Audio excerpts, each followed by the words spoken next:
There's a reason you can understand the narcissist better and somehow feel more confused, not less. You analyze the conversation again. You replay the exact moment their expression changed. You remember what they said, what they didn't say, what happened before the argument, what happened afterward, and then you create another explanation that almost makes everything make sense. Almost.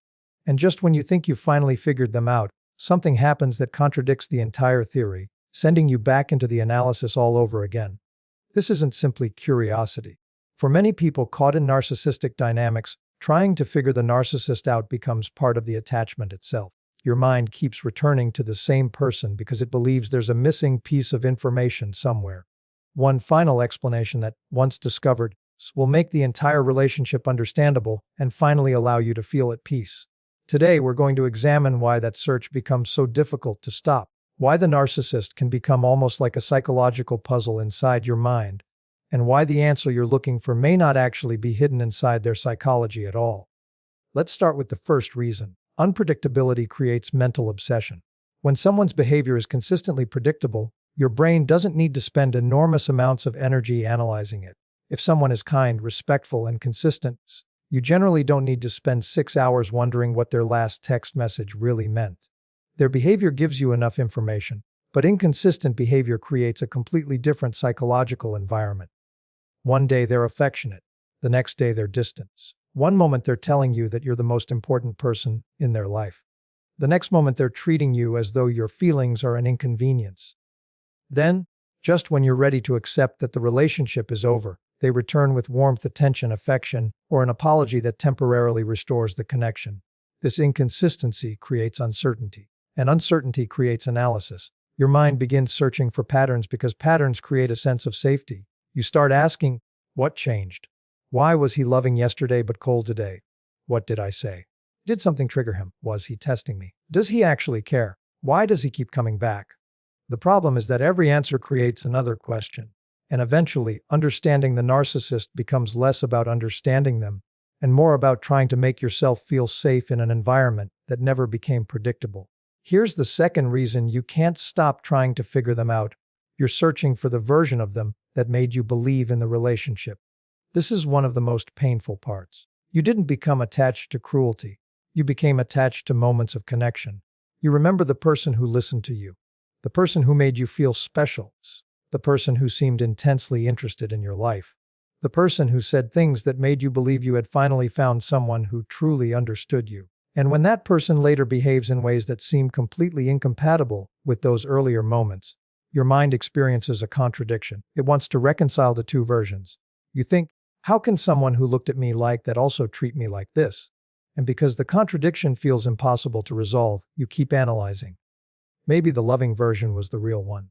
Maybe the cruel version was caused by fear. Maybe something happened to them. Maybe if you understand their wounds, you can understand their behavior. Maybe if you understand their childhood, their attachment style, their insecurity, their need for validation, their fear of rejection, or their emotional defenses, everything will finally make sense. But understanding the origin of someone's behavior doesn't necessarily change what that behavior means for you. You can understand why someone behaves destructively without needing to remain close enough to experience the destruction. And that's an important distinction. Psychological understanding can explain behavior. It cannot automatically make behavior safe.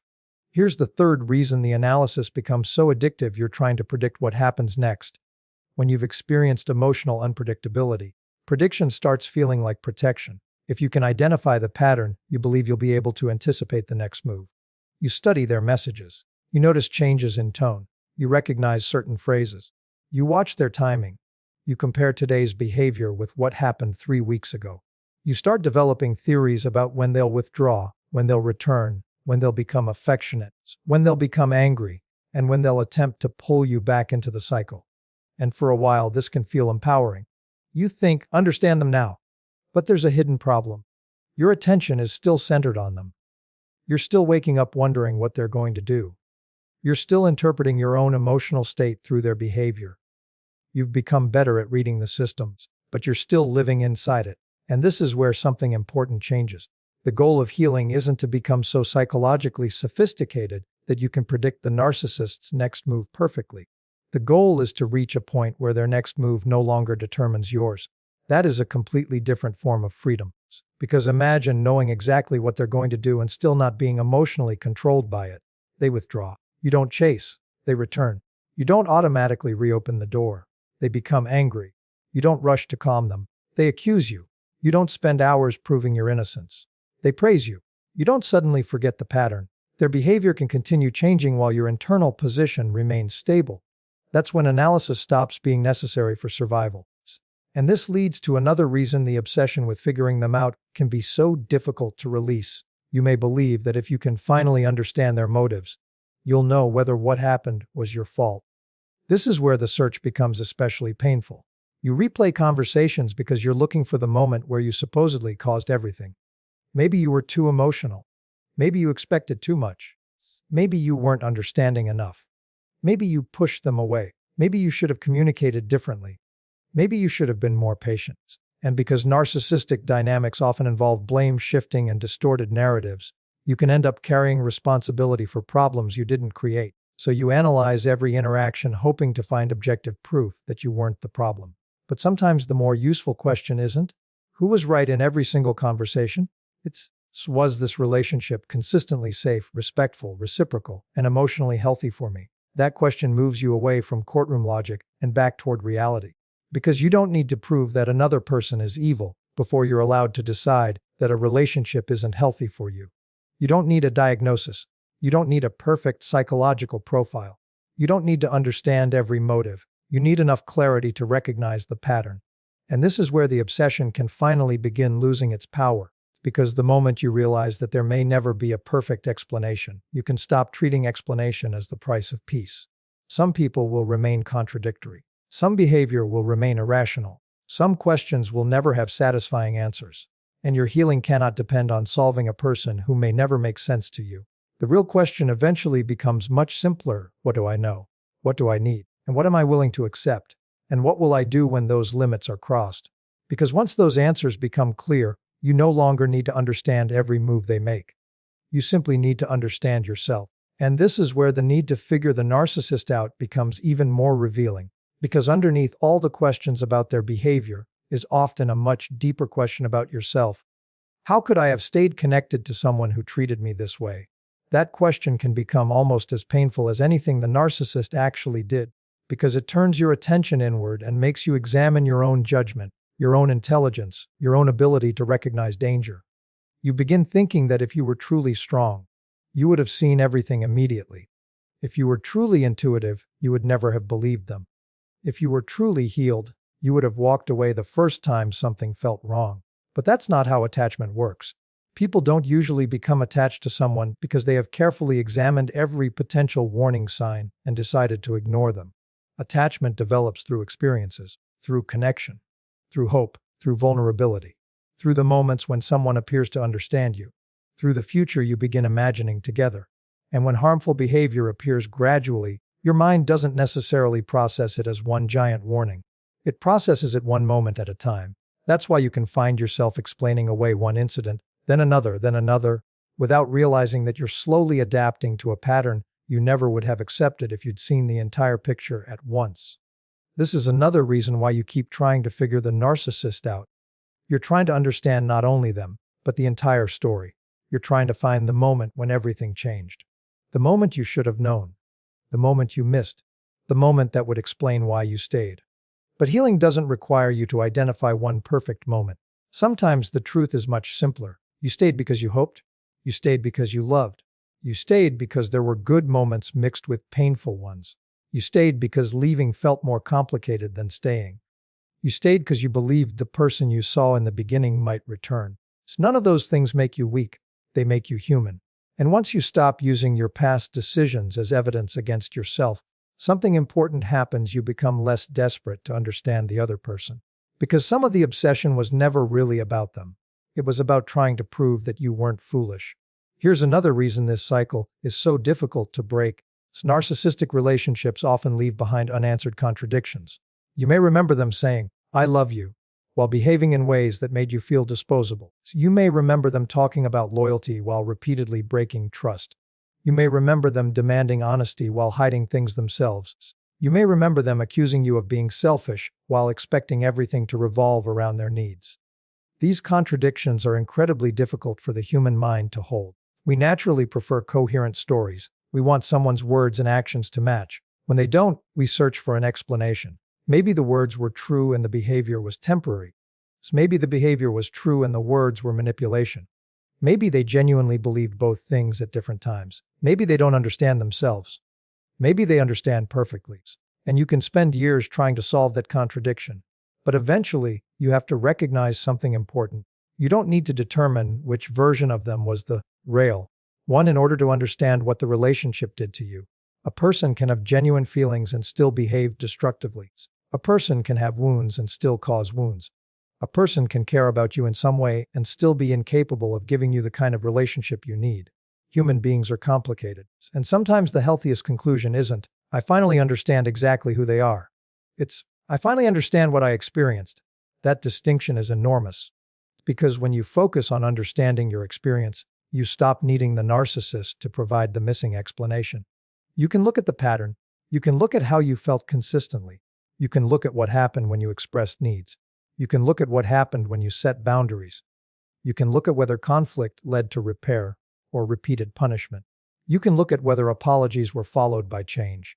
You can look at whether your vulnerability was treated with care or eventually used against you. These observations tell you far more about the relationship than trying to decode every individual sentence. And this is where you begin replacing analysis with evidence. Instead of asking, ask, "What did he mean when he said that?" Ask, "What happened after he said it?" Instead of asking, "Does he secretly care?" Ask, "How does he consistently treat me?" Instead of asking, "Why does he come back?" Ask, "What changes when he comes back?" Instead of asking, "Does he regret hurting me?" Ask, "Has his behavior become safer?" Those questions are much harder to manipulate because they focus on observable patterns rather than invisible motives. And eventually, you realize that motives are often less important than consequences. Maybe he was insecure. Maybe he was afraid. Maybe he was protecting his ego. Maybe he genuinely didn't understand the impact of his behavior. Maybe he understood exactly what he was doing. You may never know. But if the outcome was repeated disrespect, instability, manipulation, or emotional harm, the uncertainty about motive doesn't erase the reality of the impact. This is where your mind can finally begin letting go of the endless investigation. Because the investigation was built on the belief that there was a final answer somewhere. One explanation that would make everything click. But sometimes there isn't one.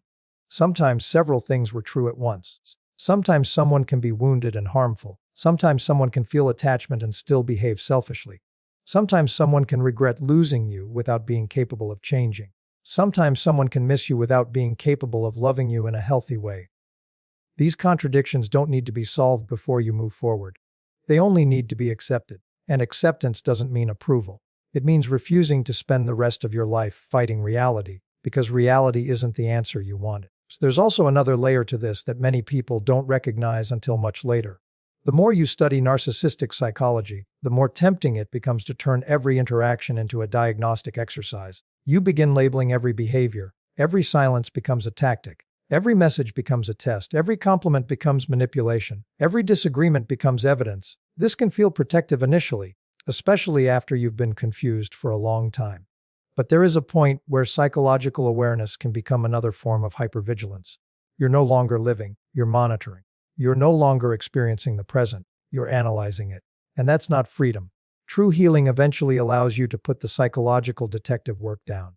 You don't need to identify every tactic in real time. You don't need to know whether something is exactly narcissistic, manipulative, avoidant, defensive, or simply immature. If something repeatedly makes you feel unsafe, disrespected, or emotionally exhausted, you can respond to the impact without solving the diagnosis. And this is one of the greatest shifts you can make. Stop asking, "What is happening inside their mind?" Start asking, "What is happening inside mine? Do I feel calm around this person? Do I feel like I can speak honestly? Do I feel respected when I disagree? Do I trust their words because their actions support them? Do I feel like myself? Or am I constantly trying to earn safety?" Those questions bring you back to the present. And the present is where your power actually exists. You cannot control what the narcissist thinks. You cannot control whether they understand. You cannot control whether they regret losing you. You cannot control whether they ever become self-aware. But you can control how much mental space you continue giving them. And eventually, that's the boundary that matters most. And this is where the obsession with figuring the narcissist out finally begins to lose its grip. because you start realizing that understanding another person completely was never actually the requirement for protecting yourself. You don't need to know every motive before you can make a decision. You don't need to decode every contradiction before you can recognize a pattern. And you don't need to solve their psychology before you are allowed to choose peace. For a long time, your mind may have believed the opposite. It may have told you, just understand what happened, and then you'll be able to let go. So you kept researching. You watched videos. You read about narcissism. You analyzed conversations. You compared behaviors. You tried to determine whether they were consciously manipulating you or simply reacting from insecurity. You wondered whether they missed you. You wondered whether they knew they hurt you. You wondered whether they were capable of love. You wondered whether they would eventually realize what they lost. And every answer created another question. This is how psychological rumination works. It promises resolution, but often produces more material to analyze. The more information you collect, the more connections your mind discovers. And eventually, you aren't studying the relationship anymore. You're living inside a mental reconstruction of it. The relationship ended physically, but the investigation keeps it alive psychologically. That's why one of the most powerful things you can do is recognize when analysis has stopped helping you. There is a difference between reflection and rumination. Reflection gives you insight. Rumination keeps you circling. Reflection says, I learned that I need stronger boundaries. Rumination says, why did he say that sentence on that particular night? Reflection says, I now recognize the pattern. Rumination says, but what did that one message really mean? Reflection helps you move forward. Rumination repeatedly brings you back to the same emotional location. And once you recognize that distinction, you can begin interrupting the cycle. Not by forcing yourself to stop thinking about the person. That usually doesn't work. The more you tell yourself, don't think about him, the more your mind checks whether you're thinking about him. Instead, you redirect the question. When your mind asks, why did he do that? You can answer, I may never know. And then ask, what does that mean for me now? That second question is where healing begins. Maybe it means you need stronger boundaries. Maybe it means you shouldn't trust promises without consistent behavior. Maybe it means you need more distance. Maybe it means you need to stop checking their social media. Maybe it means you need to rebuild parts of your life that became centered around the relationship. Whatever the answer is, it belongs to your life now rather than their psychology.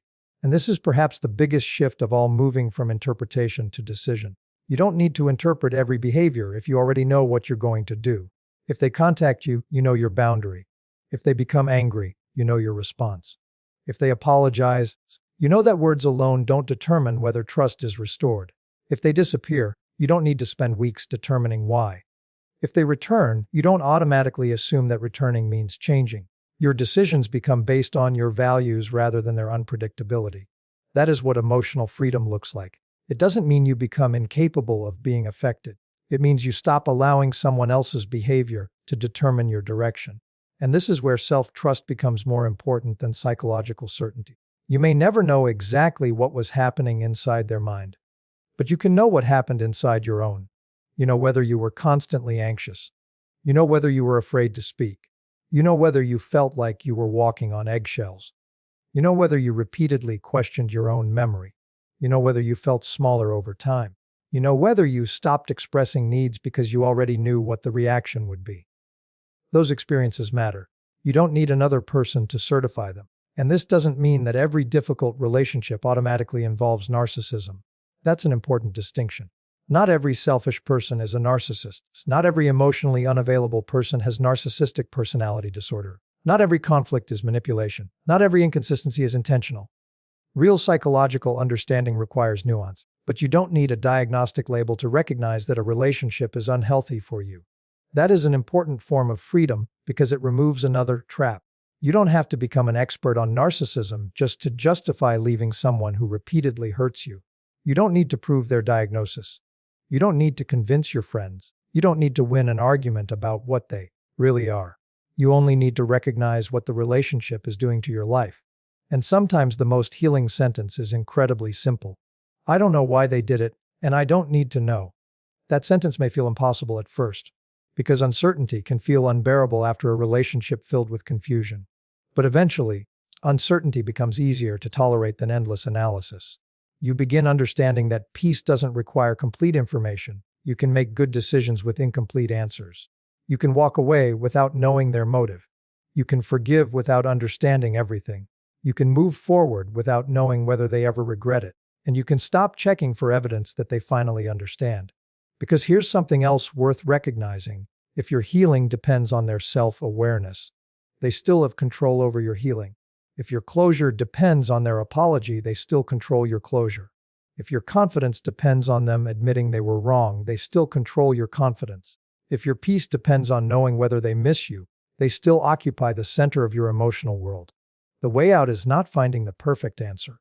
It's taking the center back. You become the subject of your own life again. Your goals, your relationships, your health, your creativity, your future, your peace. And slowly, the narcissist becomes less psychologically interesting. It's not because you've discovered every secret about them, but because you've stopped needing to. That's a profound difference. At first, you may think healing means finally understanding them. Eventually, you realize healing means understanding yourself. Why did you tolerate what you tolerated? What did you learn about your boundaries? What patterns will you never repeat? What does respect look like to you now? What does consistency mean? What will you do differently when something feels wrong? Those questions create a future. Questions about their motives keep you connected to the past. And perhaps one day you'll remember something that once consumed hours of your attention and realize you don't even feel the need to analyze it anymore. You won't need to know why they said it. You won't need to know what they meant. You won't need to know whether they regretted it. You simply won't care enough to investigate. That isn't coldness. That's recovery. It's because the ultimate goal was never to become the person who understands the narcissist perfectly. The goal was to become the person who no longer needs to. You don't need to predict their next move, because your life isn't organized around their movements anymore. You don't need to decode their silence, because silence no longer determines your worths. You don't need to interpret their return, because your boundaries are already clear.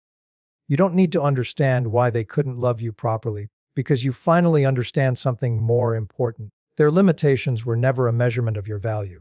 And when that truth becomes deeply rooted inside you, the psychological puzzle finally loses its power. The questions may not all disappear, but they stop controlling you. And that is the real ending. Not the moment you finally figure them out. The moment you realize you don't have to.